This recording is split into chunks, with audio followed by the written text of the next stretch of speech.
And we are back day 20 of Survivor 46 and 46. I just finished watching Heroes versus Villains. Sandra has now won for the second time. Thank goodness. I'm done with the Russell stuff for a day, so that's exciting.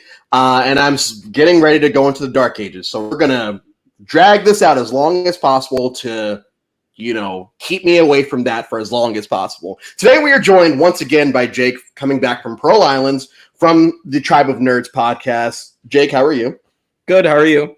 I'm doing well. And for the first time in either 42 and 42 or 46 and 46, we have Lauren from the Reality After Show. We finally got you on. I know we tried a couple times the last time, and we finally got you here for my favorite season of all time. Spoilers, I'm going to jump the gun by about an hour. Here's Villains is going to get a 5 out of 5 again for me. And I think it's because every time it's kind of like certain seasons I go in, like Thailand. This time I went into Thailand thinking, okay, is it actually this bad every time I watch it? And then this time it was, yeah, it's still that bad. Here's versus Villains, I always go in thinking, okay, is it actually still that good? Does it actually hold up? And yes, it does. The pre-merge doesn't even drag like I thought it did in my head. Lauren, we're going to start with you. What's been your storyline with Heroes versus Villains, like in your lifetime? When you first watched it, and how it may have came up or down in your rankings throughout the years. So first off, I didn't know there were any of these crazy Survivor super fans out there when it was all going down for me. I didn't know Survivor people. People didn't watch Survivor at my school, so I watched it with my mother. And Heroes versus Villains, I was a sophomore in high school. Vividly remember it, sitting on the couch, watching it in the basement. It was perfect. I love this season. I do. You just can't not. Every rewatch of it, it's not as though it gets better and better, but it just still holds up every single time. And you can't go wrong with the awesome characters that you have. Jake? Yeah, so I didn't start watching live till a year after this with Redemption Island somehow, but I went back, watched all the seasons before this, and I think Heroes vs. Villains was like the first season that I got on DVD.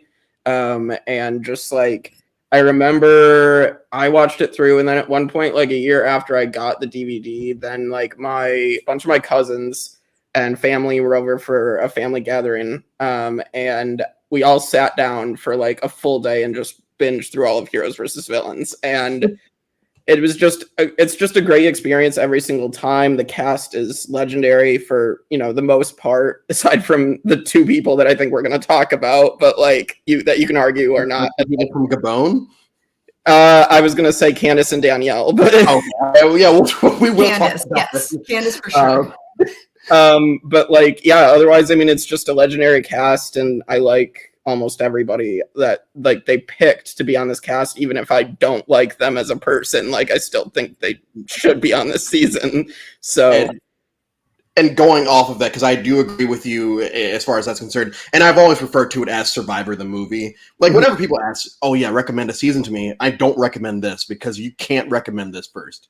You have to recommend 4 to 5 seasons, I feel like, to really appreciate what this season brings to the table. And it, once again, just like All Stars, even though, I'm not big on All Stars, it is a season that is like a fun little cap on this era of Survivor. I think the first 8 seasons are the All-Star era, and then the 9 through the 20 are the era of the big characters.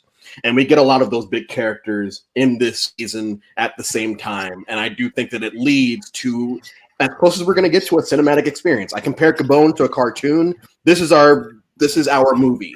And I think that every time that I watch this, I agree with you. It's just like, okay, I can sit there, and yes, it's not going to get any better. It's almost like watching my favorite movie, where it's like, okay, yeah, I know what I'm getting, and I love it no matter what. I can watch Moneyball every day and not be tired of it. It's not even my favorite movie, but it's one of them.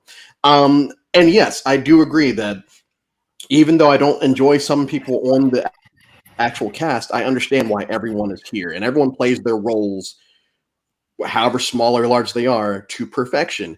And especially coming off of Samoa, which I obviously have issues with, for everyone that listened yesterday. Lauren, coming into the season as the super fan that watched it live, When you saw it, I don't know if you actually did you see the cast announced first, or did you go in blind? I did see the cast announced first because I was so excited for the anticipation of it because they announced what the theme of the season was going to be and the returnees. And also, if y'all remember, there was the lead up and build up of you saw the whole Russell with Richard Hatch. Actually, they did the whole thing that we got to see previous from other winners, and just the build up in general was awesome. So I knew who the cast was going to be, and that's the reason why I was so excited to watch it, because you're waiting forever for some of these people to come back, and then you're wondering, are they going to deliver this season? How are they going to adapt to playing with returning players? Because when you play a newbie season, way different. They don't know who you are. They don't know how you're going to play. But when you return, everyone knows your game. Are you going to switch up your game? Are you going to play the same? What worked for you last time? What didn't work for you? Oh, and also in this era, we have a lot of people that played their first time with other people that had never even watched the show. So all of a sudden, all of you have played, and all of you have at least watched one season. You would at least hope they've watched one season. And we're going to talk about the erasure of one of those seasons a little bit. But, okay, so the actual question I was going to ask you is, did any people stand out to you as like, oh, man, that's curious that they're here? I'm not, like, upset, or, maybe I am. But were the people that were just like, okay, that's a weird choice, but let's see how it goes?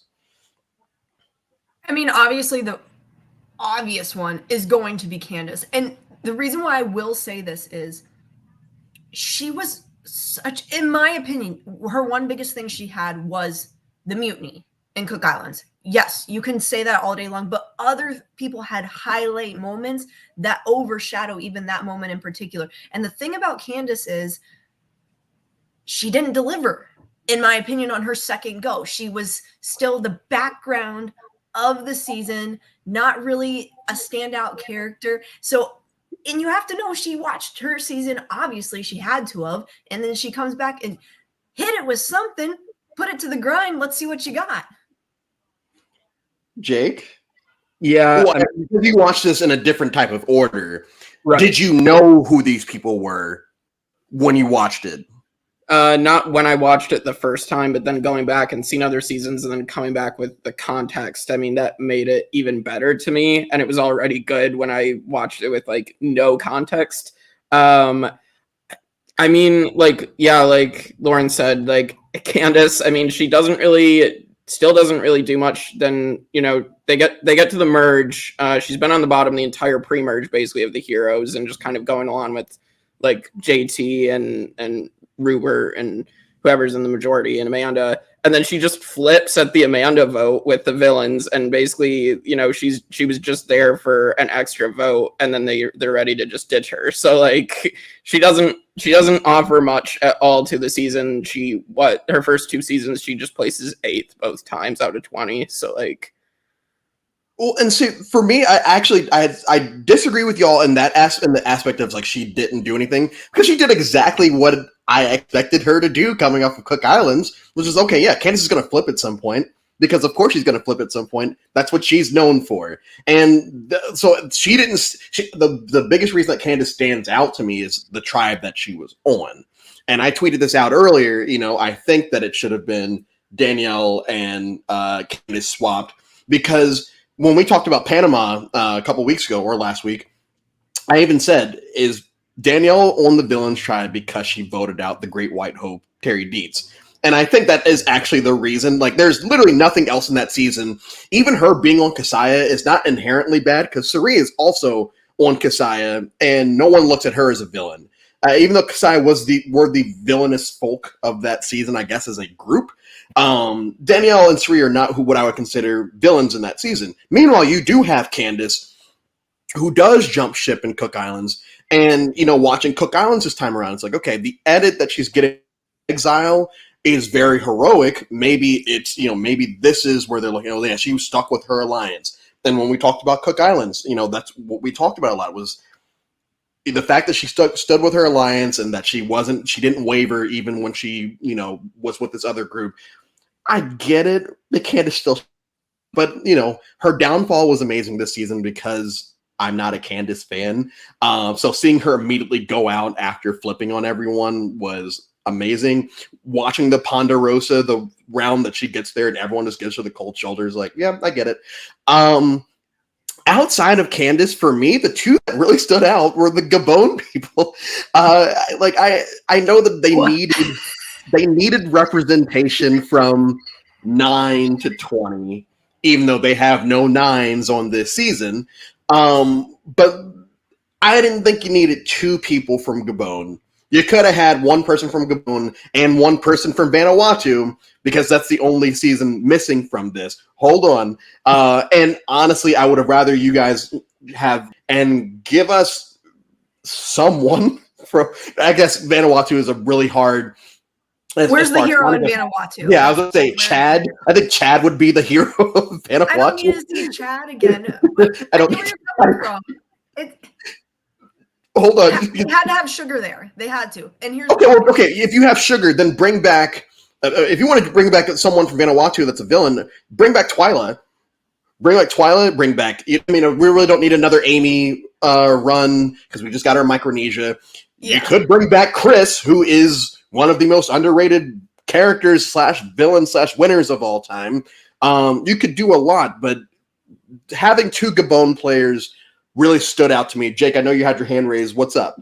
So I will say, defending the Sugar and Randy casting, I think Gabon, a theme of it was a heroes versus villains thing. Sugar was the one who wanted the good guys to win, wanted all like the bad people to get voted out, and then Randy was like trying to be like the grumpy, angry villain the entire season. So like, and had the satisfying downfall. So I will defend both of them being there. And they were opposed to each other all season. So like I totally get why they were cast. Bob literally won because of Sugar. Because yes. Sugar easily could have had Maddie would have won that season. So she got exactly what she wanted on who she wanted to win. Granted, I know we're not talking about it. I still think she played an awesome game that season. But Randy in particular, he also needs to be there. He is the true testament of a villain. If you see, even going back to the rewards when they won on his season, he's snickering at them, he's eating his food, and he's like, and someone said, "You want to share?" And he's like, "Nah." You know what I mean? He's there. He has to be there. I know sometimes, even so, when you don't say it's a high tier season, you still have great characters from the season. Yeah. No, and I do agree with that, because like I said, this is the era of characters, because if it wasn't, James would not be on this season, because James, and we talked about this in the China review, James is one of a very few characters that have they play 3 different times and they don't change at James stays the same every single time, to the point where today, I don't even remember this confessional, or no, he didn't even say a confessional, he said it during a tribal. He said like the social game is a distraction or something like that, and it's like, what are you talking about? Like that's literally what it is, James. I'm surprised you. And he's the one applauding Amanda at the first tribal for her, finally, coming to her own voice and like sitting up straight and talking and not pouting. And it's like, okay, yeah, if you're commending her for this, we should be commending you for like actually having some type of social strategic game, and we can't through 3 seasons. Through 3 seasons, we can't do that with him. But I also understand that because we are in the era of characters, we have to have James back. We have to have Rob Mariano back because it is, it's villains. We have to have people like Coach and Tyson back. Even though Tyson got screwed with the edit, we had to have Coach and Tyson back. And I think, like we keep saying, overall, before we go into, the actual meat and potatoes of the season, the cast sets everything to go exactly the way it does. Okay. I'm going to get this out of the way first because I spent a lot of time hating on this yesterday. If I were to ever give a negative to this season, it would always be it is very Russell heavy. And that it becomes really annoying, especially watching things back to back. But as everyone always says, it's always fun watching his downfall in 2 straight seasons. And that's what makes this era so exciting, these last 2 seasons so exciting, is the fact that I get to watch this person who I do not like at all lose twice, where he is so arrogant the entire time telling people, you have no chance of beating me. And it's like, okay, yeah, I guess they don't. And then he gets to the end. Lauren, you watched Samoa live. At that point, were you one of those Russell fans, versus villains? Did you need more Russell coming off of Samoa, or could you have waited a little bit longer? You knew instantly, based on the edit in Samoa, that he was going to be back, because they wouldn't have given him that crazy edit if he was not going to be. And the thing I will say about Russell, he has the worst jury management ever. And he doesn't understand. He lacks the self-awareness. You can play the best strategic, whatever game you want to play, but if you cannot tailor to what the jury wants, then you will not win the season. And that's what he didn't learn from Samoa. But to be fair, he did not have an opportunity to watch his season and see how people reacted to him. And I think that's a huge advantage some people have, being able to watch your season and knowing how people react to you, and then you can change up your gameplay. He didn't have that opportunity, so he just lacks social awareness and self-awareness 2 seasons in a row. I mean, yeah, you're not going to have me disagree with you. Jake? Yeah, I don't disagree either, but like I didn't get an opportunity to watch Samoa before going out there, but then you see him Redemption Island. Obviously, he does the same exact thing again, and I'm sure he at least had an opportunity to watch the other two. And then he goes on Australian Survivor many years after this has all gone down. Hans Mania has gone down, and he still doesn't change up his game. He still lacks awareness, and people still boot him because he's toxic. So like, I don't think he can ever learn.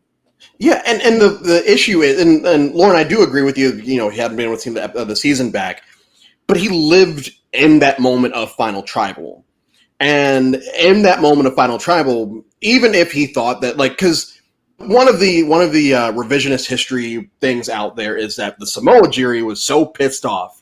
Well, I can tell you, just watching it yesterday, that jury, as compared to a lot of juries that I just watched the first 18 seasons, they were very mild-mannered. And if anything, they were more attacking Mick for just being Mick. Anyone else. They weren't bashing Russell. Even drunk-ass Eric Cardona wasn't, like, attacking Russell with a lot of stuff. Everyone was being very mild-mannered with everything. And so, that's one of the things that, like, the Hans fans love to bring up is, oh, he just ran into 2 really pissed off juries. It's like, that's not the case, because Vanuatu, Fiji, Gabon, All-Stars, Thailand, Marquesas, they all had very pissed off juries, and they still voted for, who won those seasons.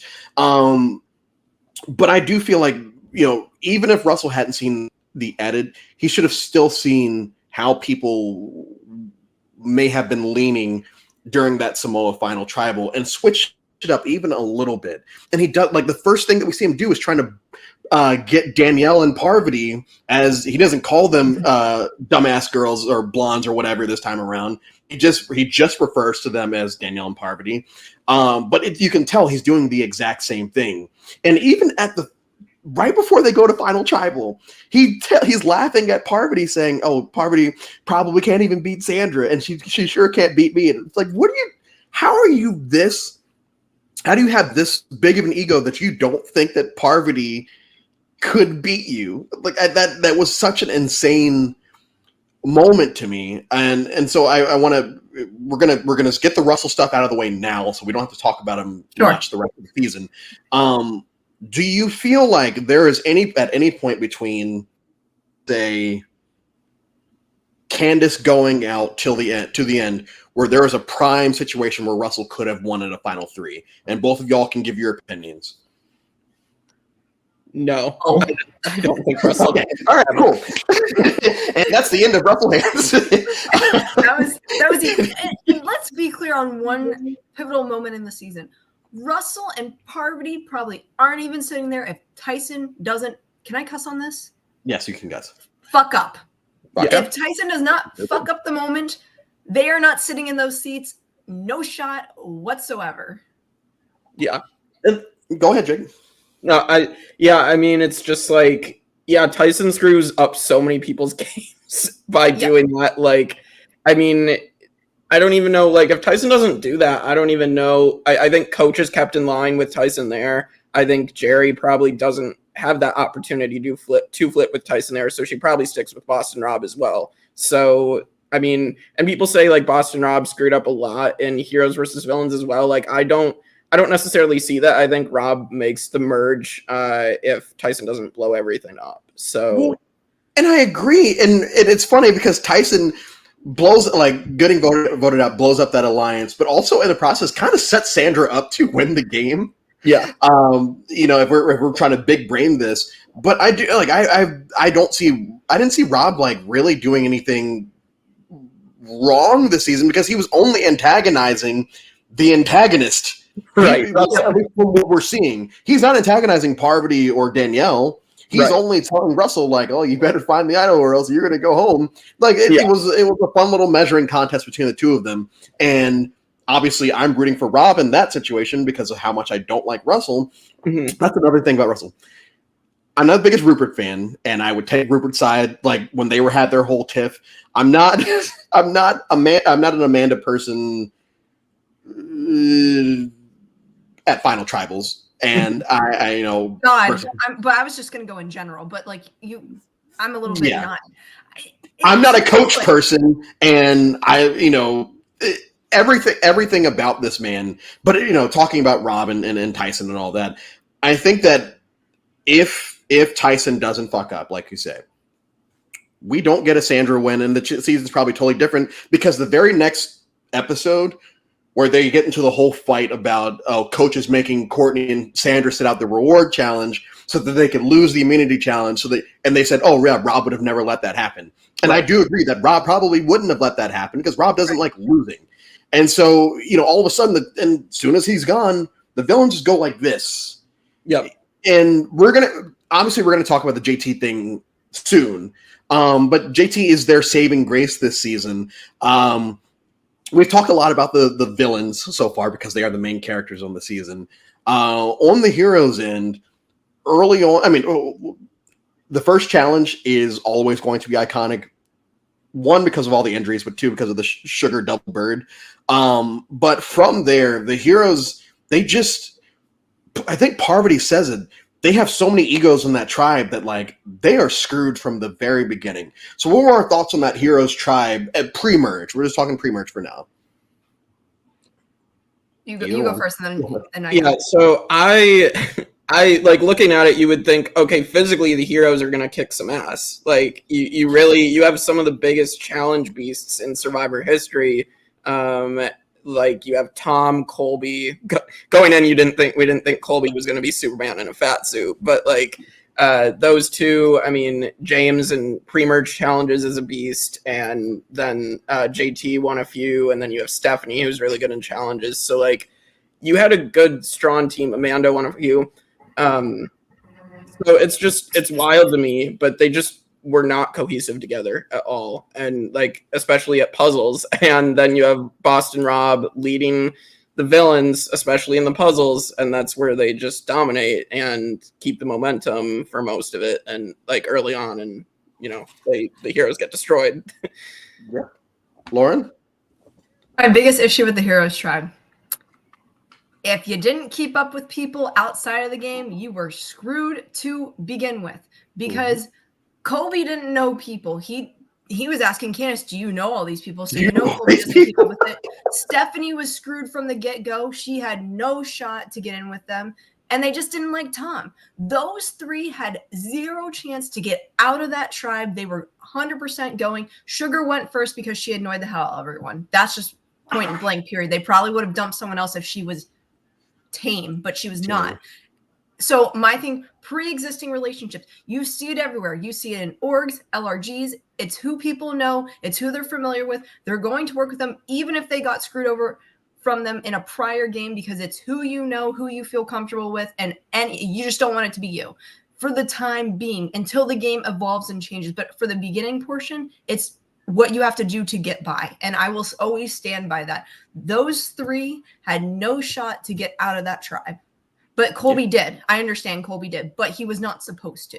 If James doesn't get injured, Colby's out. Colby goes home. Yes, and I do agree with you. Like, I know I just brought up how the Heroes tribe has all these egos, and I think that ego wise on the villains tribe, we really only have two people that have these egos. Heroes tribe, there's at least 5 where it's like, okay, yeah, you guys really think highly of yourselves, and there's no issue with that.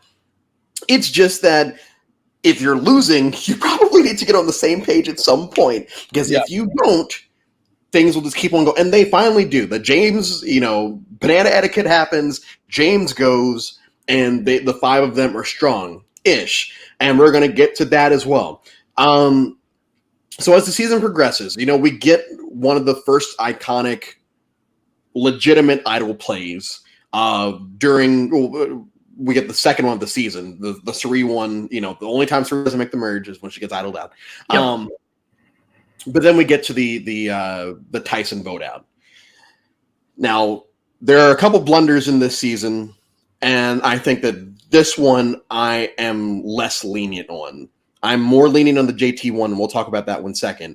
I'm less lenient on this because, at least from what we are shown, Tyson still should have kept his vote. Like, I don't care what Russell's telling him.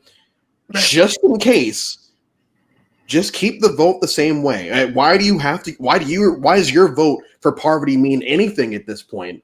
Just keep it who it's supposed to. So I know we get Tyson back, 7 seasons later. If Tyson's Survivor history ends here, is he one of the dumbest survivors of all time? I mean, you kind of have to look at it that way. I mean, his first season, he got really arrogant and got completely blindsided. And then this time, he makes a very dumb mistake that if he just listened to Rob and Sandra and everybody else and just stuck to the split vote, then he makes it a lot farther, obviously. And so... That is true. It's a very Tyson thing, I think. Lauren? He's on the list. I wouldn't say it's the dumbest move. We saw worse moves before that, but you voted yourself out pretty much without putting your name pen to parchment.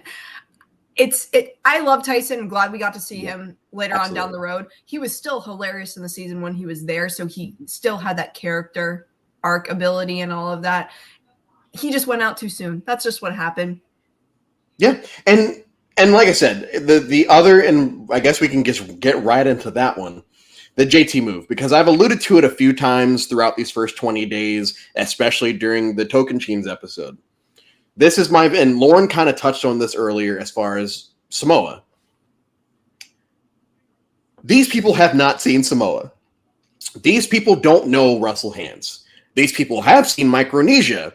They have seen Parvati a part of a all-women's alliance, and they have seen what happened in that season. So optics-wise, if you're JT and you're sitting on the Heroes tribe and you are seeing male by male go on this tribe and you see Parvati on the other end, in your head, especially with you playing with house money at this point because you've already won the game, you're already going to try to big brain it anyway. And he was in the middle of most of those hero tribes' first tribals.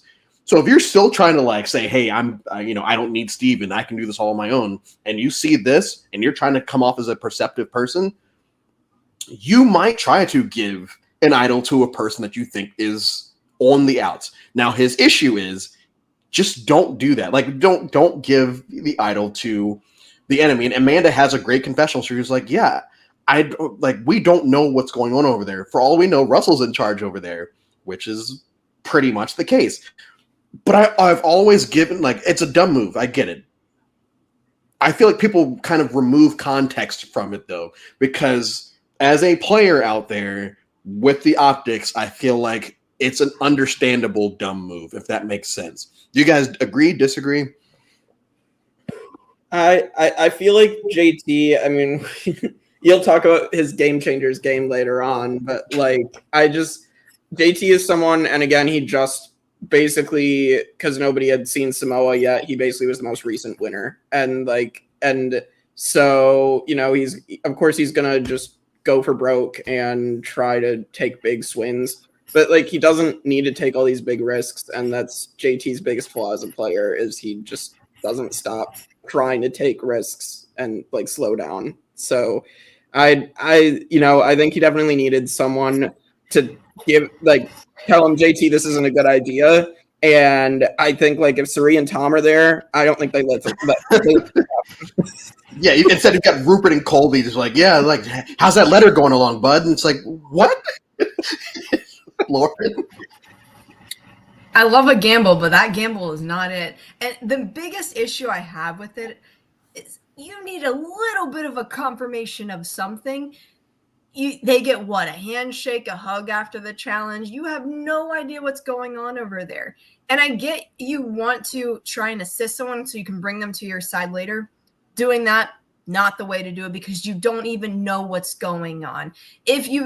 Now we're in the freaking new era, right? You go on the journey. The great journey, as Jeff would say. Yeah. That's where you get to know people and kind of get the ins and outs, what's maybe or maybe not going on. Here you have nothing. I mean, you see Colby talking to him on the freaking platform and saying, this is what you're going to do. You're going to go up to Russell. You're going to, in the JT or whoever, and get this from him. And I'll say this, Courtney, to this day, was robbed because she actually did well in that challenge, and we didn't see it because we had to watch that conversation. Yeah, we had to, and it's frustrating because I mean I'm not the highest token chains or versus villains, and definitely not game changers. But I do feel like, legacies are all what's the word? Everyone has their own opinion on people's legacies. JT is one of those people where it's like, yeah, I feel like some people say that it tanked after this season, and I disagree. I think that this is playing with house money at this point. Like I said, you just kind of go balls to the wall because who cares? I've already won. And if it works, now all those people that say that I wasn't the strategic person in the me and Steven duo can now say, oh, look at that. JT just pulled off this big-brained 5D by giving the idol to someone that needed it. Yes, it backfired. And yes, it kind of sucks the air out of the hero's tribe for the rest of the game. But at the beginning of the game, and I feel like that's another thing, people kind of just forget about the first half of this game, is JT's in a great spot every single time. And people even give confessionals about how JT is basically running the tribe because he's always the determining vote. He has the sugar edit from Gabon, where sugar is always the determining factor. And then those tribals, JT is that person this season. And I do feel like, it sucks that it happened, but obviously it leads to one of the most iconic moments in the history of the show. And that is what this season is above everything else. It's just iconic moment after iconic moment, to the point where you forget that Suri gets idled out pre-merge. You forget about, the double bird. Unless you're a super fan, you forget about the double bird. You forget about the seesaw and the episode 1 with, was it Coach and Russell? Yeah, it was Coach and Russell on the seesaw. It's just a little cute little moment that you forget that the game was getting to Rob, whatever that means, because the merge is so much fun. Okay, so I guess we can touch on that really quickly. We don't have to go into much depth. What was that all about? It was getting the best. I think it's really getting me. It was getting the best of them. What were we doing there? Oh. I think it's seeing the previews. When I was watching this live, I saw the previews. I remember right now. Don't ask me how I remember. I was standing in this restaurant. I was out of Bravo's, okay, and I see the preview for the next episode of Survivor, and I see it's getting the best of me. Like, it's just, and my memory is weird with Survivor. I remember places that I was when I see different things, but yeah, he was all right. He stood right up. He was all right. I also think it's funny how, because I guess they might not have caught it the first time, so they had, a cameraman kind of reenact it. At one point, you literally just it makes it look like Rob just fell down, and then all of a sudden you look and he's got a towel under his head, and then Jeff, it just looks like Jeff is oh, I gotta help my man Boston Rob right now. Yeah, the way that scene is shot is so corny, but also very cinematic, because it does, the cameraman falls, which simulates Rob falling and all that. But it was it stands out in a negative way. Something that stands out in a positive way is during the sumo challenge, which is like the challenge that the heroes dominate from top to bottom. Yeah. They go slow-mo on Coach versus Rupert the second time after Coach, does his whole thing. Cloudy chop. I loved that. Even though it was such a blowout, that challenge is probably my favorite challenge of the entire season. So good.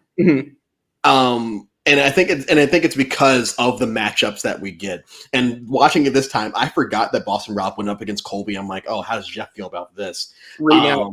Yeah, but every single time, and then James, they're telling Randy like, hey, play dirty against James, and then he tries to like go high, and James just immediately, I'm done. No shot. I don't know how that matchup happened. How they figured out that. I think they're like, okay, well, we don't think it'll get to this necessarily, or like they were like, okay, let's go more even with everybody else. I don't know. I think that's probably what they were thinking, but I don't know. Lauren? Sports losing to Amanda, for real? Yeah. Come on now. Yeah. You can't be doing that. The captain of sports is not very sportsy through her 2 seasons. She wins her first individual immunity this season, and because Parvati was like, hey, do you want it? So the captain of sports is kind of a letdown when it comes to the physical aspect of the game. Not that matters. But to Amanda? I mean, Amanda's tall. I don't know. I'm really trying to give. You have to go low there. I agree. JT's screaming at someone to get low on. Oh, no, he's screaming at Rupert to get low on Coach because he's taller than him. So, like, I understand. It's just I'm just trying to. I don't hate Amanda. It seems like you might not like Amanda, but I don't. Oh my goodness! I think she's so overrated.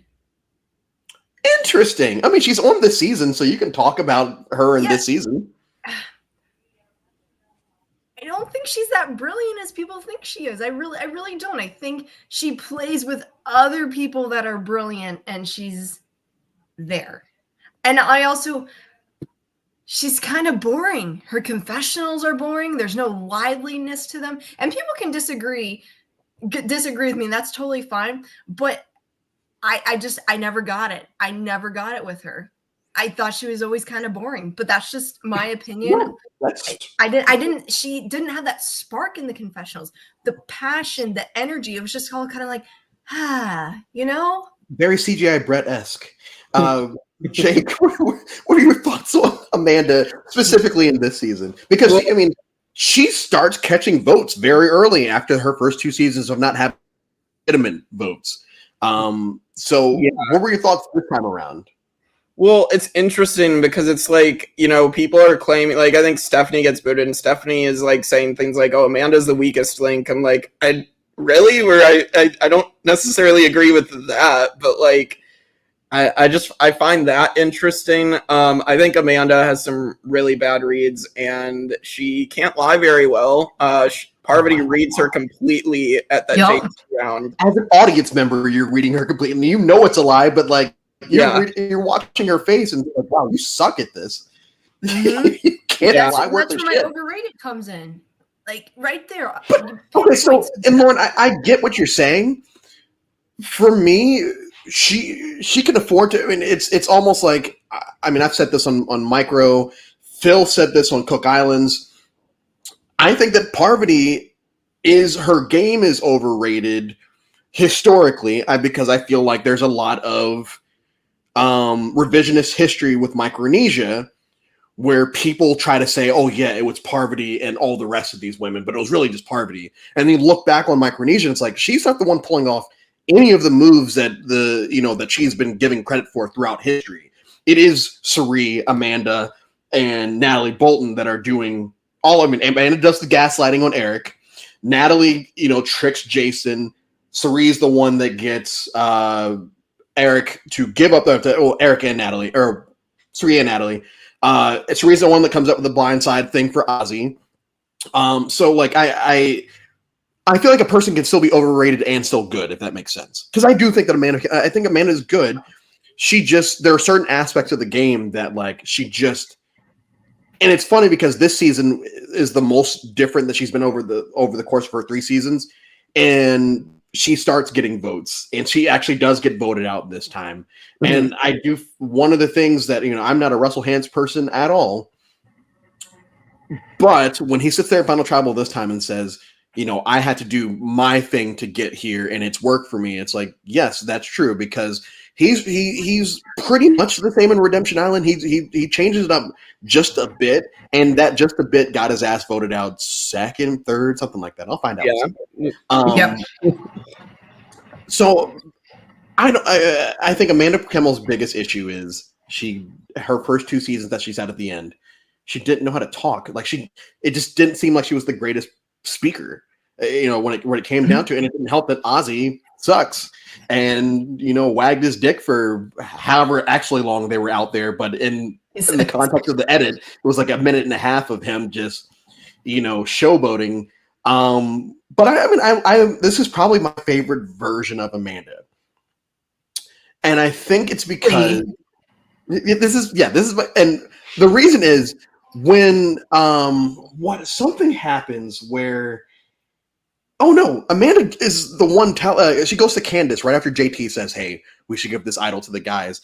And Amanda pulls Candace aside and is like, this is a dumb idea, right? Like we shouldn't be doing this. And then she gets that confessional and it's like, yes, I know you all said that she has bad reads. I think in that moment she had a great read of, we shouldn't be doing this. This is dumb. And they go ahead and they do it anyway. I think that the fact that she was trying to keep James around as long as she was, that was weird. I understand you guys have loyalty, but at a certain point, you got to cut the cord. Question. What is this? It's funny in the season, Buster, Rob, Courtney, Parvati, and Sandra become more like heroes and JT. Yes. Okay, we can touch on that because I agree. I think that's why I love the Boston Rob alliance on the Villains Tribe. Yeah. Well, minus Parvati, because when you put him up against Russell Hantz, all of a sudden, Rob's not that. I mean, I've never not liked Rob as a character, I guess, until we get later down the line. But here it's like, okay, I don't like this Russell guy. And Rob is aligning with Courtney and Sandra, which I love both of them. So this is perfect. And he's with Tyson. This is the greatest alliance that's ever existed. The only reason I would ever want a villains buff is because of the 3-4 episodes that group is together. And then JT Candace is already a villain, so we're not going to do that. Colby, I feel like Colby had his own little fun story arc this season, which we will get to. James has, in my opinion, has always been a dick. He's funny, but James is a dick. James is an actual dick. Did you hit on China what they said when they were in the water? Him and John Robert. If you said that today, you would be canceled. Not even. I wasn't even talking about that. But yes, that too. Saying in general, I had to pinpoint that one because you know what I mean. You would be canceled for that. Him bullying Eliza and Micronesia, him not understanding the social aspect of the game. It's so frustrating. Yeah. And then who else is on here? Parvati. I feel like Parvati is still the villain. Like she's a great survivor, like this season. Like she's like, her story arc is she's the villain with her pet. Her pet's just taking up all the screen time, which is frustrating. Parvati's still the villain, but like when you have this jabroni next to her, like we're gonna be, of course, the editors to pay attention to him because everything he says is so funny. You lump them together. That's how she stays the villain, in my personal opinion. But if you look at Parvati alone from And this is where I say everyone is a huge Parvati fan, and I love watching Parvati play, specifically in Micronesia in this season. But she's lucky she got a call back from Cook Islands to come back. Think about this right here. And she should have been the first boot in Micronesia. If Johnny doesn't go out, she's out. So luck plays a huge factor on what has built some of these people up. Some of these people would not be in the same position they are now if other different factors don't come into play. Nick Wilson. Jake. What was the question? We were kind of just talking about Parvati, but I mean, I with Parvati being like a villain, I mean, she definitely is, and I feel like she has some fun with it as well in this season. I mean, like the whole playing her double idol, and she's like, it was the thing about the bananas and the debaucherous little yeah. And so I mean that's like just an iconic villainous moment. I think like Parvati is definitely a villain for sure. But it's not in a negative way. It's the same way that like Penner is the villain of Cook Islands, like, but we still love Penner. It's not always a negative thing, and I think that some of the villains this season, primarily just one,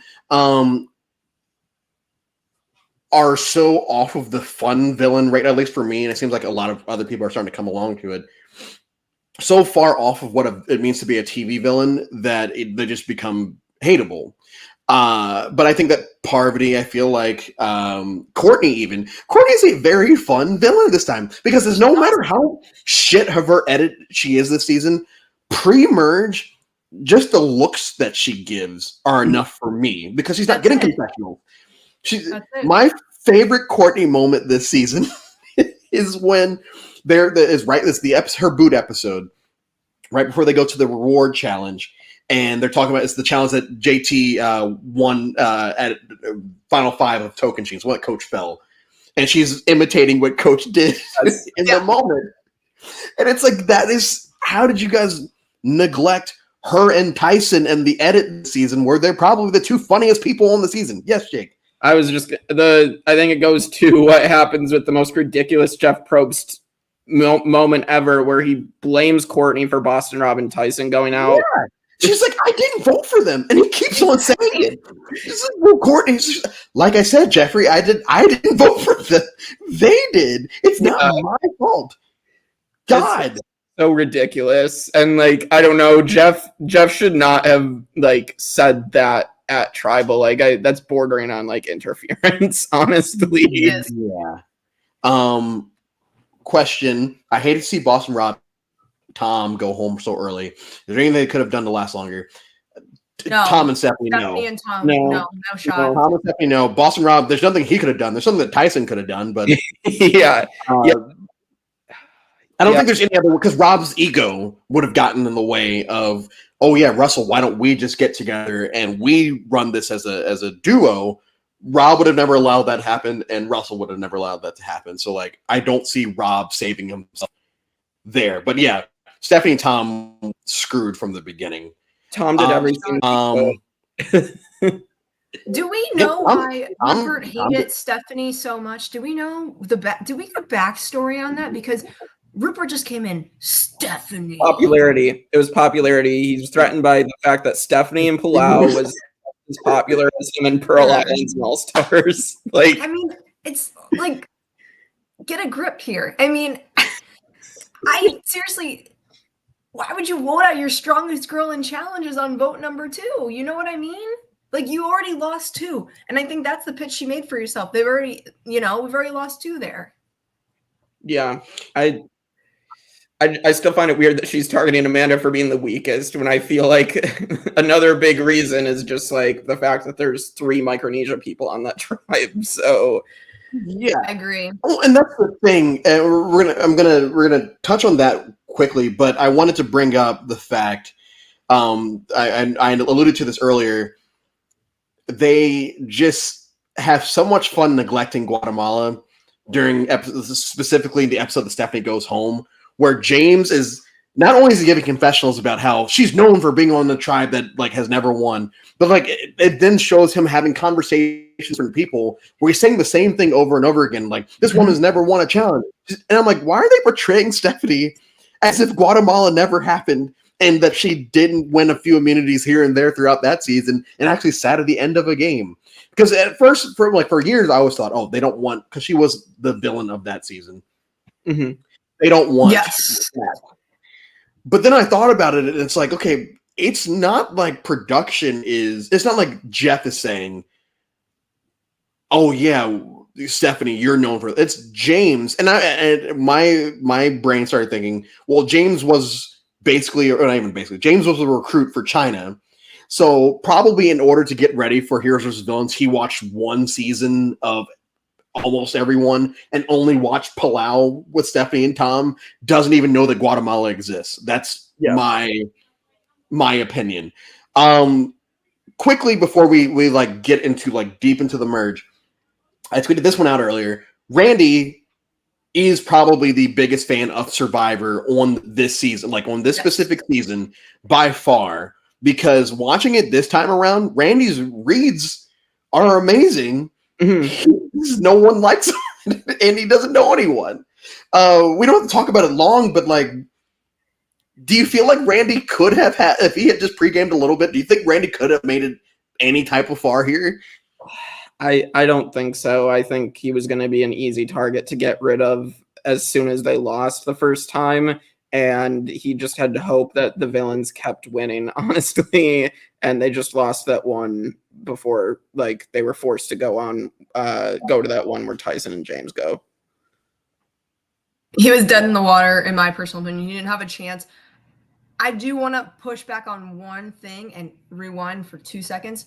If Stephanie starts on the villains tribe, thinks she has a much better chance of doing better in the season, because that group of people, not as heavily connected, not a strong force.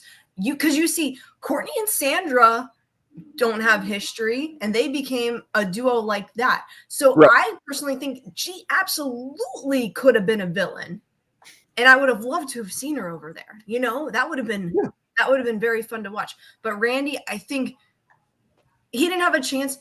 Coach, those people, they should have listened to him, but no one wants to listen to the old guy sometimes. That's the way it goes, you know? The super fan. Like, he is the super fan, and he knows what's up. Like, he has seen these seasons. He's not just some jabroni that, like, randomly got casted for a season of Survivor. He knew what was going on. He actually has a legitimate audition tape. But okay, so moving forward, we hit the merge, and JT does the thing, and then we get the double idol play. And I feel like people now think it's cool to say, well, actually, it was a dumb move, because why would she play both idols on both people? Like, why didn't she just figure out who it was and just play one idol and save one for the other? I'm like, okay, I feel like you're big braining a scene that really doesn't need to be big brain. Like, I think that was still the right move. Did I freeze? No, okay. You do a little bit, but you're great. You're great, buddy. I think no worries. Okay. I still think it's the right move to play both idols, but I feel like people now feel like they have to pick apart every person's game because it's cool. To pick apart everything that people do. I don't think that was. It's amazing to me that people have tried to say that was a silly move because she didn't have to do it. Do we? We don't have to touch on it, but like, are we all in agreement that it was still a smart move? Yeah, I think.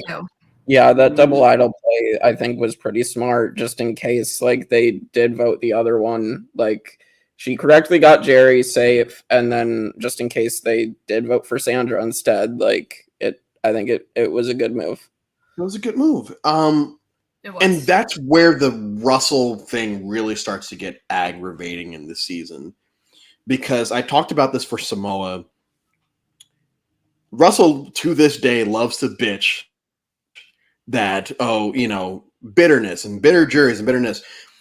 Russell's the most bitter player that we've really seen up to this point, because anytime that someone vexes him, even in a small way, he'll either vote them out or he'll bully them and tell them, if you keep fucking up, I'm going to vote you out. To the point where, he confronts Parvati and Danielle after that. Oh, I can't believe you didn't tell me about it. And then, as the game progresses and, he starts trying to get rid of Danielle, and Parvati saying, hey, I'm going to talk to Danielle. He's like, I think that's stupid, and you're going to be out next. And then Jerry tries to do something. He's like, oh, that's stupid. I think you're going to be out next. All of these, his tactics in the game, it still boggles my mind that there's so many people that like die on the Russell Hantz hill. If you've watched either of these seasons more than like twice, I don't see how people can still sit there and say, oh yeah, he's big brained the entire game. Yeah, he found a few idols without directions, without clues. Yeah, without clues. And he made it to the end twice, which, yes, He did, and no one can ever take that away from him. But in neither of those situations did I think that he ever had a chance of doing it, of winning. And I do think that the edit, we do need a Heroes versus Villains edit where we do get more of a Sandra, even if Sandra win, like we can get it more of a Parvati thing, like because Russell's still shown very heavily in the merge, even when he is very clearly not going to win. Yes, Jake.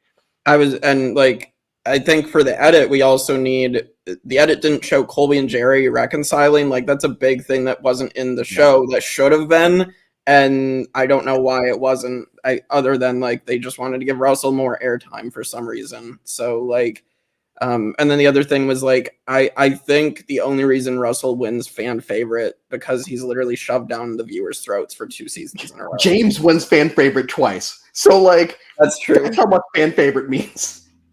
What's her face in Nicaragua wins it. So like, yeah, that's true. Did Jane win it in Nicaragua? I think Jane won it. Yes, Jane won it. Yeah. So like fans are stupid. Yeah. Yeah. I mean, what can you say about us? I see a question from. Yeah, I'm scrolling, but Lauren, say what you're going to say, and I'm just trying to get down to it. Oh, I'm ready to hit. Oh, you're going to answer the question. I'm good with the Jerry question. I see it on my screen here. Here we go. So I will say this was the best storyline that Jerry could have had. If Jerry makes the end of this game, Jerry wins. Point blank, period. I think this is the closure that she needed for herself, especially going all the way back to All Stars. She literally got booed off the stage and then became such a rootable figure in this season. And I was so happy she got that because Jerry's not a bad person. Season 2, go all the way back to that. She's a character there. No one knows what it is.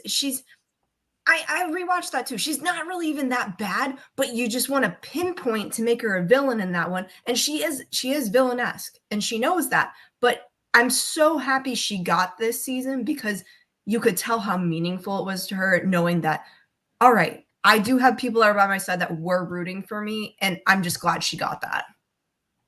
Mm-hmm. Jake? Yeah, I think Jerry definitely wins if she makes it to the end. Like she played a good game. Like as soon as Tyson blows up the whole alliance, then she's like, okay, well, I have an opportunity to end up going further with Russell, so I have to take out Rob. And then the Danielle vote, she realizes Russell's willing to stupidly, take out Danielle, and she's like, well, I can take this opportunity to solidify myself in what should be a path to the end, so she can take out Danielle and then put herself firmly in like the third place spot. Yeah. So watching it this time, like as far as her story arc through 3 seasons, her and Colby, I feel like this was a great. I swear, if they bring them back for 50, it's gonna be like when they did Toy Story 4, where it's like, okay, no, just stop. Like we're good. We don't need more. They're done. Like their stories are complete here, and I feel like Colby had his own little mini storyline this season. Of it, he did start off on the bottom. He started off, and he never really gained footing in challenges. And yes, that is. And I think that because he's been built up as this superhero for so long, people just fail to realize that, hey, this was 10 years ago. He's not going to be as physically, capable as a lot of these other folks. But I do feel like the fact that Colby is the last hero standing, that he does try to adjust to the game. I feel like that is, and the fact that him and Jerry, even though we're not shown it, we still have Jerry has tears in our eyes when Colby gets voted out. Like I do feel like even though it's not straight up told to us, we see it. We see it happen, if that makes sense. But with Jerry, yes, like you said, there's a lot of issues with All Stars, and one of the big issues is the fact that the fans at that point, and I mean still to this day, but the fans then they were so groupthink that if the edit is showing us that we're supposed to hate Jerry, we're supposed to hate Jerry, even though what she's saying at the reunion at the point where she does get voted out is absolutely true. Like, hey, we're humans and we deal with a lot of shit when we're out there. And they're like, no, that's stupid and boo. Yep. The fact that she came back and like people applauded her during the reunion. I do feel like she wins in almost any Final 3 situation at Final 4. I think watching it this time, what I realized though is she seemed confused a lot. Like she was, at least her portrayal, like she seemed like she was very confused on why certain things were happening. And it's not really a big deal. Like you can be confused sometimes. I just found that weird this time around. As we get to the end, because I know that both of y'all have things, and we just hit an hour. We get to the end game. And at this point, I think that we start to see more of why Sandra eventually wins. And I think it all goes back to when they merge, she tells Rupert, hey, everything this man is telling you is a lie. And Rupert goes and tells all the heroes, and the heroes are just like, I think that's not true. It's specifically, it's like, no, I don't believe it. It's like, why would you not believe this? You don't know this man. I don't understand how. And so, and she says this at Final Tribal, it's like, I tried my best, and y'all ate yourselves up, and that's the reason that all of you went. And every round, she was trying to find ways to get rid of Russell. And there is a confessional, or maybe a moment she's talking to Rupert, and she says, these girls know that they can beat Russell at the end. That's the only reason they're keeping him around. And it's like, yes, that's exactly why. So that's why you can't get rid of him, because everyone is carrying him to the end. He thinks that y'all are all carrying you to the end. In reality, he's being carried by just being a dick the entire time and knowing full well, like everyone knows, he's not going to win. What did we think about, not talking about the win yet, but what did we think about Sandra 2.0 here? It took us an hour to get Sandra 2.0, but you got it, buddy. You can start. Yeah, thanks.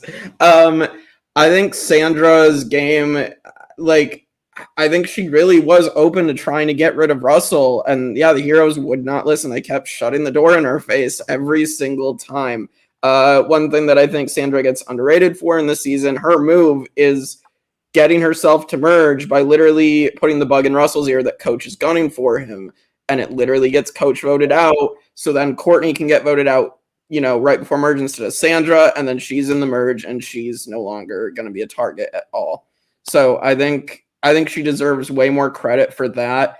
And the game is about appealing to people and socially connecting with them, and she appealed to the heroes and their egos and just like let them know what was going on, and it's their fault for slamming the door in her face. So she won because she appealed to them and, told them what they should have done, and they understand that now because they all lost the game. So, Lauren? I'll say it. Sandra's biggest thing is people don't know she's coming until she's there, and that's how she steals her win, because everyone underestimates, what did Sandra do? And then when she gets there, she explains what she did, and it wins people over, because you're right. Her biggest point was getting the heroes to vote for her for $1 million. Because it's, I told you so, and that's why I'm sitting here, and that's why you're sitting there. And you can't argue that point, because what's to argue about it? It's right there in front of you. Yeah. Yeah, and I mean, Jerry even says she was contemplating voting between Sandra and Parvati, so we could end up in a situation where Parvati only gets 2 votes there. Yeah. Like, and it's wild to me that, and I won't go there right quick because I want to answer this question. I think it's a very simple yes. Yeah. Yes. To answer this question, yes. I think that Jerry is very much a hero after this season. I think that her story ends with her. She never really changed. It's just that the audience's perception and how she's being portrayed on the show changed. We still get sassy Jerry in confessionals. It's just that she's being Rupert, right? You know, I'm and like the secret scene where she's making fun of Amanda's pout face. Like, I love it. Amanda. Jerry's still the same. It's just she's being portrayed differently, and the audience reception of her had changed. Thank goodness. Okay, so the other question is could Saraya save herself? I mean, no, she got idled out. Like, Yeah, you can't really do anything about that. you No. can't do anything about that. So yeah, so with Sandra, even at Final Four, Parvati and Russell are walking, and Russell's like, I'm going to keep Sandra because we can, I mean, I can beat her. And Parvati goes, "Are you sure? Because she's going to have Candace, Amanda, and Courtney's vote without her even talking." And Russell goes, "No, I don't think so." That's like, what? This woman is telling you the better idea would be to keep Jerry, because at least at that point, you might, I mean, Russell's never getting a vote, period, but like, the fact that he was so out of tune with what was really going on in the game, and the fact that Parvati was in tune to the fact that Sandra has these votes already wrapped up. I'm glad Parvati said what she said at Final Tribal, where she says, yeah, Russell, the reason Russell voted you out is because he knew 100% that he had your vote. Yes, yep. And Sandra's iconic, but I don't know about that confessional, one of my favorite confessionals on the season, because it totally it's so therapeutic. I don't know what's the word, but when she eventually gets there and she's explaining her game, like you said, Lauren, of, hey, I made sure I came in, my torch stayed lit when we left, I tried my best to do this, my entire alliance got annihilated before the merge, to the point where Russell thinks that they are so, like, that she's such a lackey that he gets pissed off at her for not telling him that she had an idol. He's like, well, we're an alliance. She's like, we're not. Like, we're not an alliance. That was funny. That was funny. What are you talking about? And so sitting there, and I think the reason, more than anything else, the reason that Sandra beats Parvati, because that's always going to be the thing. Oh, Sandra versus Parvati. For me, the reason Sandra beats Parvati is because of something that Candace says, of all people, where it seemed like the two of them, Russell and Parvati, were in a we won't go as far as in a relationship that isn't the best. And I think that a lot of people, that rubbed a lot of people the wrong way. I also have another reason, but I think it rubbed a lot of people the wrong way that she was working so closely with this person that had antagonized everyone for the entire game. The other reason I think that all of the heroes vote for Sandra is because of something that going back to Micronesia. Eliza gives when she's giving her jury speech, she says that Parvati's kind of a hot girl. She's like a popular girl. She ignores certain people. She says a lot of stuff behind people's backs. She's kind of a mean girl. And in this season, the rumor and innuendo is that after JT left, Parvati would sit there and read JT's letter out loud to everyone at the camp, and that pissed off a lot of people too, because it seems like she's just rubbing it in to everyone. Yeah, it's not Russell levels of antagonizing people, but in a situation where you're already annoyed with a lot of stuff, and if you're Rupert and Colby and you think very highly of yourself and JT, that might upset you a lot more. So that's why I've always understood Sandra winning over Parvati, because it's not like Parvati was this Miss Goody Two Shoes who had her pet Russell. She was also antagonizing the wrong folks. Jake, I'm going to go with you first because I know that Lauren has her opinion on the finale. Yeah. Oh, yeah. But Jake, Sandra versus Parvati. Russell's non-factor. Sandra versus Parvati. So I've heard this because I used to listen to the Evolution of Strategy on RHAP, and I agree with this statement of, like, I think Parvati's flaw in the game was she was so tied to Russell in a lot of other people's viewpoints that they also couldn't separate her game from his.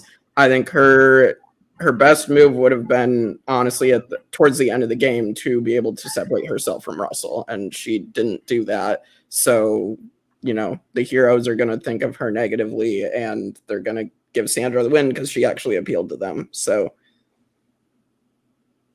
Lauren? All right, so I look at it two different directions. So I'm going to rebuttal your first point. Andrew, I know you go by Coach. I will never call you Coach. So weird to me. Like, you're Andrew, that's my buddy. I'm Andrew. Yeah, that's fine. Okay. Who was she supposed to work with, though? That is what I will always argue, because she had she says that. Yes. She had You're no right. options, you know what I mean? And if she had other options, fine, I can get on board with that in the sense of she could have worked with these specific people and maybe had a different avenue to then. Her only avenue to then was playing with him because she knew that he was going to be in lockstep with her at the same time. She didn't have that with anybody else. Danielle, yes, of course, but we saw that freaking meltdown. That was a disaster. Poor Danielle. What I will say is, I always say the person who wins the game deserves to win the game because they did what tailored to the jury. But I will not sit back and say that Parvati had a great game, in my opinion. I think she played very well for the hand that she was dealt. Sandra had way more options in the game than Parvati ever did. Now, people didn't listen to Sandra, and that's their downfall because that's why they were sitting on the jury. Parvati was playing her avenue where how she would get to then. Her avenue was not working with the heroes because what's the point of her jumping to the heroes? There's no point. And especially when Amanda's lying to you, like if your biggest person that everyone thinks you're going to work with is lying to you, then yeah, I don't need any of you. Sandra's biggest thing was always saying, I want to get rid of Russell, and it never went through. So I see both sides, both directions. At the end of the day, I will say this: they both played a great game. Yeah, that's what I'll end it with. That I think they both played a great game for I'm calling it an all-star season because that's what it is. A fantastic returning season with great characters, great players, awesome challenges. Give me some of those challenges back, please, for the love of God. Bring the bowling challenge, man. I'm just kidding. Yeah, no, not the bowling. Don't bring the bowling. You know what I mean. But I want the wrestling in the sand pit again. Best Heroes vs. Villains, best opening challenge in the franchise. You know, how is it not? The only other thing I would say is like maybe Pearl Islands, but that's not even really a challenge as much as it's more of the marooning thing. But yeah, I agree. But marooning Pearl Islands, 100%. But I'm saying just the actual challenge. Yeah. Actual challenge. Heroes vs. Villains. You cannot top it. It's brilliant. So I do agree that, you know, both of them, and yes, Parvati was kind of, she had Danielle, but yes, if this bandy leg troll comes up to you and says that he wants to work with you, then let's work with the bandy leg troll. All right, final two questions. Actually, no, let's finish the chats and then we're gonna wrap up. Which Sandra game was more impressive, 1.0 or 2.0? 1.0 felt like she did more to win. Here it was more because of other players' mistakes. Honestly, I feel like this one, for me, is my favorite of the Sandra wins. And if we're talking about Sandra appearances overall, her Game Changers appearance is probably my favorite because that is basically Sandra, like, fanfic, where she's, like, in control of everything. Like, she's actually playing hard pre-merge, and if it wasn't for that second swap, probably makes to the merge and probably doesn't get voted out for a while. And she was brilliant. And the fact that they didn't vote her out first in Game Changers, or not in Game Changers, in Winners at War, is insane to me, because she should have been the first one out, because it's Sandra. Which 1.0, 2.0, y'all? I feel like I might go with 1.0 because I feel like some of her moves, like screwing over Burton and like pouring out the fish. I enjoy some of the moves she made on there more, but I still think her Heroes versus Villains game is very impressive, and the fact that she won her first 2 times playing, and it wasn't like someone was guaranteed to win a second time in Winners at War, or another time, and she wasn't guaranteed that in Heroes versus Villains, and she still did it. So, Lauren? 1.0 only because she made the subtle moves to win herself the game. But also, she sat at the end with Lil. So, I mean, it's like, what are you going to do with that? But I think 1.0 game, no one, if you are sitting on that boat with those 16 people and you look at Sandra, you're saying 0 shot to win the game, as Johnny Fairplay says, no chance. And then she gets there and she wins. You have to do something right in order to win. You have to make people, and she didn't win by a small margin. She won by a big margin there. Yeah, exactly. Tawana was the only vote that was for Lil. So I think she played great, and I think she was a surprise. No one expected her to do well, and then she did. Yeah. All right. So the first question of for the wrap up. Jake, you've done this already, so you already know what's coming. From this season, now, okay. So for this, we won't count the people that showed up on Winners at War. Okay. So from this season, we've had Candace. Who else? Candace. Russell. Oh, fudge. Russell, Rob. Oh, okay. Coach. Yeah. It was Candace, Russell, Coach. Tyson. Is that it? Oh, Tyson came back from Winners at War. My bad. What about Courtney? Courtney never came back after this. No. Oh, yeah, she never came back. Okay. 3. So we have 3 people that have come back from this, and those people are Coach, Russell, and 3. Oh shoot, Sari too. There's 4 and Tyson. Well, Tyson's on Winners at War. We're not counting anyone that eventually We're not won. counting anyone. Yeah. No. So it was in Game Changers. Yep. Oh, Rupert too. There are so many people that come back from this season. Can we not count them? Well, no. So the question is, I feel like this would have been the perfect season to end a lot of people's stories, because especially with Jerry and Colby. But we do get a fairly large chunk of people that come back from this season. Is there anyone that came back from this season that you were just kind of like, why we didn't need another go around with this person? On the other end of that, are there any people in the season that you were like, you know what, I would have liked to see them play at least one more time? Because the parts of that second question is no. So I didn't need to see Rupert after Pearl Islands. I think he would have been the perfect one and done. Awesome. Take your glory. Everyone loved you. Terrible after it. America gave him $1 million, so I'm with you. I'm not a Rupert person either. Don't worry. Like, he was annoying. He was great in Pearl Islands. I love the storyline. It was awesome. I know you say nobody. Sari. My answer is actually Sari. That she should come back. Should have came back, right? Yeah. I'm good with that. Yeah. Jake. What was the question? Sorry. It's like I'm catching. No, it's still the who should have come back. I know you're in tribal right now. But Yeah. I'm trying to think who else should have come back again that I would have wanted to see. Sugar. Okay. I don't know. Let's go Jerry. I don't know. I feel like everybody's stories ended perfectly, but I'll just go with Jerry. I'd like to see Stephanie one more time.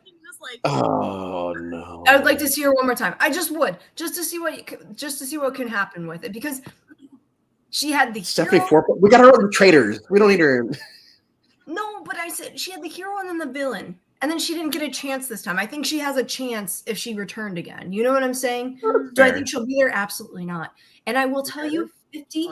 If I see it, Let's say that's the second question. Hold on, that's the second question. No, but second question is one person from this season that you would want to see come back for 50. Courtney. Jake. Oh, no, the dad just killed the fish. One person from the season that you would have come back for 50. For 50. I was cracking up on things today.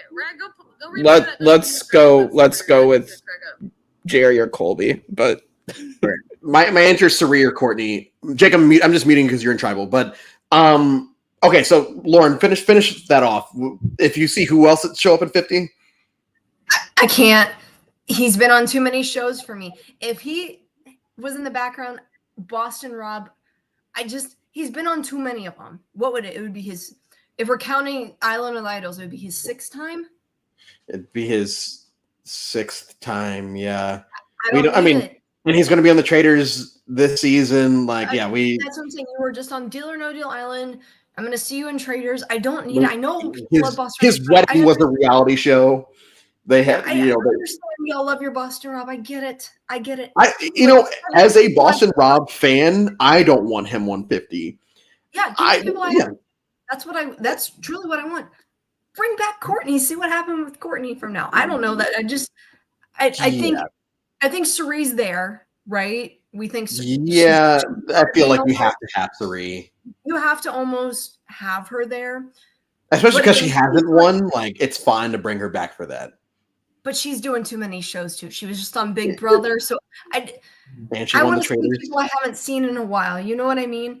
Where's Yes, Shane Powers? Sean Rector is the person that I keep saying. Give me Shane Powers. Give me T-Bird. Give me some of these people. I feel like T-Bird's too old, Lauren. T-Bird's too old. Rudy played Survivor. You think she can't? Rudy played Survivor in 2000. It doesn't matter. He was still out there in All Stars. You think T-Bird can't do it?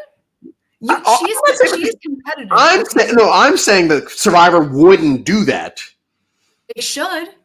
I'm not going to disagree with you, but Survivor wouldn't do that. I do yeah. That's the problem. Then they're not giving what the viewers want to see. You know what I'm saying? Well, so the only reason I would disagree with you with that, with talking about T-Bird, is because the viewers had a chance to vote in T-Bird for second chances, and they dropped the ball on that one. You're telling me Monica? Yes, I talked about it yesterday. Yep. From Samoa gets on this season, right? Yep. Over T-Bird. Over T-Bird. Same with Kimmy. How does Kimmy get on there? Over T-Bird. Once again, you're preaching to the choir, especially you're watching it like I am. Oh God! The fact that Monica had one good episode in Samoa, and it was the round that she antagonized the shit out of Russell, and it was great. It was great. But it's like, okay, that's what made people vote for Monica over T-Bird, who had sex on a plane. Come on, that's what I'm telling you. I could go on. You need to do a subset of podcasts where we're talking 50 people, because I'll be right there with you. Don't worry. I will spitball for you who I think should be there, who I don't think should be there, but I cannot see certain people because they're on my screen way too much. I want people I haven't seen in a long time.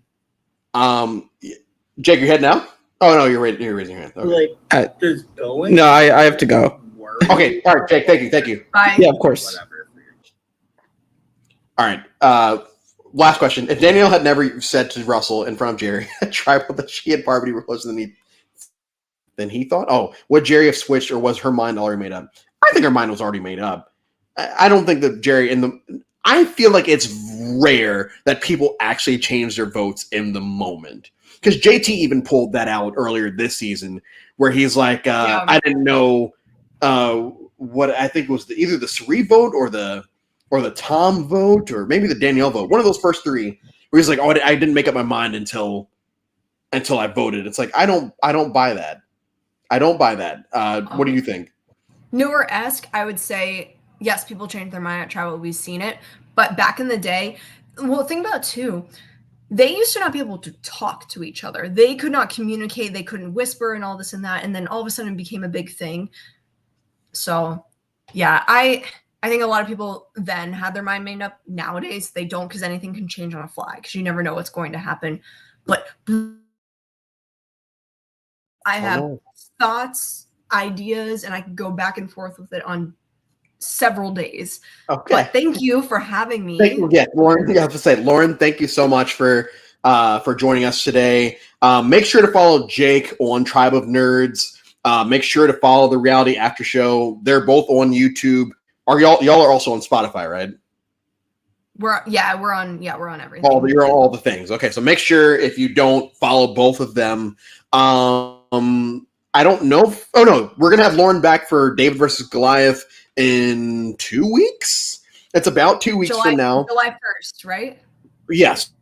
Beginning of next month, we're gonna have Lauren back for David versus Goliath.